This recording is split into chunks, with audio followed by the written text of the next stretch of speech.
நேற்று தலைவர் பிரபாகரன் அவர்களோட அண்ணன் மகனை சீமான் எவ்வளோ கேவலமாக பேசினார் அப்படின்றது நீங்கள் எல்லாரும் பார்த்துருப்பீங்க. சீமானுக்கு கோவம் வந்தால் தலைவர் பிரபாகரன் அவர்களே அவரோட உருவத்தை கேலி பண்ணும் விதமாக குண்டமக அப்படின்னு தான் என்கிட்ட கேவலமாக பேசுவார்.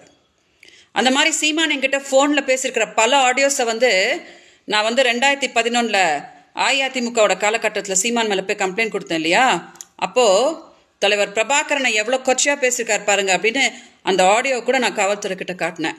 அவங்களுக்கே ஆச்சரியமாகி போச்சு.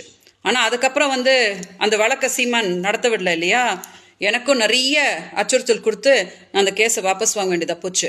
அதனால் அந்த ஃபோனையும் அப்படியே காவல்துறைக்கிட்டே மாட்டிக்கிச்சு. இன்றைக்கி அந்த ஃபோன் என்கிட்ட இருந்துச்சுன்னா உலகமே ஷாக் ஆகிறபடி நிறைய ஆடியோஸை சீமான் தலைவர் பிரபாகரனை பற்றி கொச்சையாக பேசிக்கிறத நான் டெலிகாஸ்ட் பண்ணி காட்டி இருந்திருப்பேன்.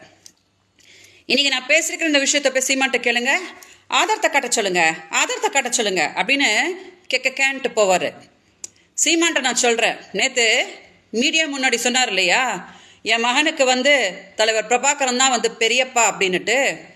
அந்த குழந்தை மேலே சத்தியம் பண்ணி சொல்லுங்க சீமான், தலைவர் பிரபாகரனை நீங்கள் பாடி ஷேமிங் பண்ணுற விதமாக குண்டமக அப்படின்னு நீங்கள் சொன்னதே கிடையாது அப்படின்னு சத்தியம் பண்ணி சொல்லுங்க. நான் கும்புற சிவபெருமான் மேலே சத்தியம் பண்ணி நான் சொல்லுவேன். ஏன்னா இதே காது சீமான் தலைவர் பிரபாகரனை கொச்சையாக பேசியிருக்கிறது கேட்டிருக்குது.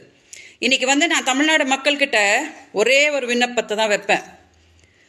சீமானுக்கு மக்களுக்கு எதுவும் நல்லது பண்ணணுன்ற எந்த ஒரு எண்ணமும் கிடையாது. அரசை துன்படுத்திக்கிட்டு மக்களை ஏமாற்றிக்கிட்டு தலைவர் பிரபாகரனை கொச்சப்படுத்திக்கிட்டு சீமானுக்கு இருக்கிற ஒரே நோக்கன்றது பணம் பண்ணுறது மட்டும்தான். எல்லாரையும் கொச்சப்படுத்திட்டு இன்றைக்கி தமிழ் பொண்ணு அவரோட சுயநலத்துக்கு நீ என்னோட தமிழ் மக்கள் கூடயே வாழ விடாமல் கர்நாடகாவில் எப்படி நான் துன்பப்படுத்திட்டு இருக்கேன்றது நீங்கள் எல்லாம் பார்த்துட்டு தான் இருக்கீங்க.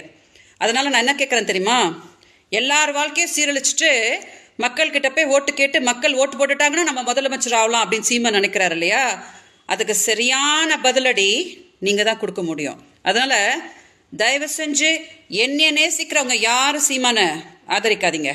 மீடியா தயவு செஞ்சு இந்த வீடியோவை மக்கள் பார்க்கும்படி டெலிகாஸ்ட் பண்ணுங்கள். வணக்கம்.